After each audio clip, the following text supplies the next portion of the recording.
எல்லாருக்கும் வணக்கம். என்னுடைய சேனலை சப்ஸ்கிரைப் பண்ணிக்கோங்க. இந்த வீடியோவில் நாம் என்ன பார்க்க போகிறோம் அப்படின்னா, வர்த்தக போர் அப்படின்ற ஒரு வார்த்தையை தான் பார்க்க போகிறோம். ஏன்னா இந்த வார்த்தை தான் சமீப காலமாக நிறைய அடிபடுது.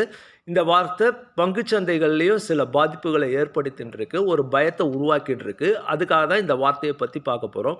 இந்த வார்த்தை ஏன் இப்போ வெளியே வர ஆரம்பிச்சுது அப்படின்னா, இப்போ அமெரிக்காவில் எலெக்ஷன் நடந்து முடிச்சிச்சு. அதில் டொனால்ட் ட்ரம்ப் அவர்கள் வின் பண்ணி அமெரிக்க அதிபராக இருக்கார். அவர் என்ன பண்ணுறாரு அப்படின்னா, எல்லா நாடுகளுக்கும் இறக்குமதி வரியை உயர்த்திருக்காரு. அதனால் அந்த நாடுகளும் என்ன பண்ணிட்டாங்கன்னா, அமெரிக்காவுக்கு இறக்குமதி வரியை உயர்த்திட்டாங்க. இதுக்கு என்ன காரணம் அப்படின்னா, அமெரிக்க அதிபர் அவர் வர்த்தக போர் பண்ணலை. அவர் வரி சீர்திருத்தத்தை தான் செய்கிறாரு.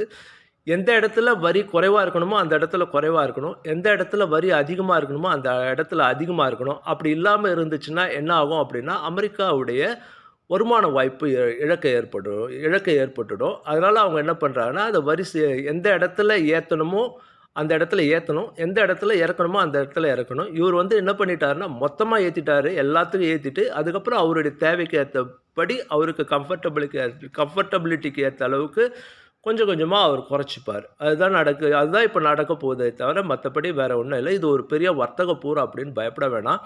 இது ஒரு 5, 6 மாதத்தில் சரியாயிடும். சரி, ஆனால் இதனால் சில பாதிப்புகள் ஸ்டாக் மார்க்கெட்டில் வரும். ஆனால் அது ஒரு மேஜர் ப்ராப்ளம் கிடையாது.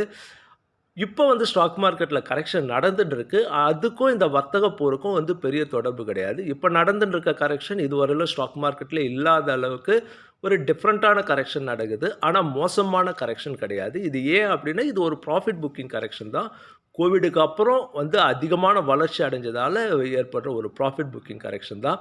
அதனால் இது வர்த்தக போர் அப்படின்றதால தான் நடக்குது அப்படின்னு நினைக்காதீங்க. இப்போ நடந்துட்டு இருக்கிறது வர்த்தக போர் கிடையாது, வரி சீர்திருத்தம் தான். அது கொஞ்ச நாளில் சரியாயிடும்.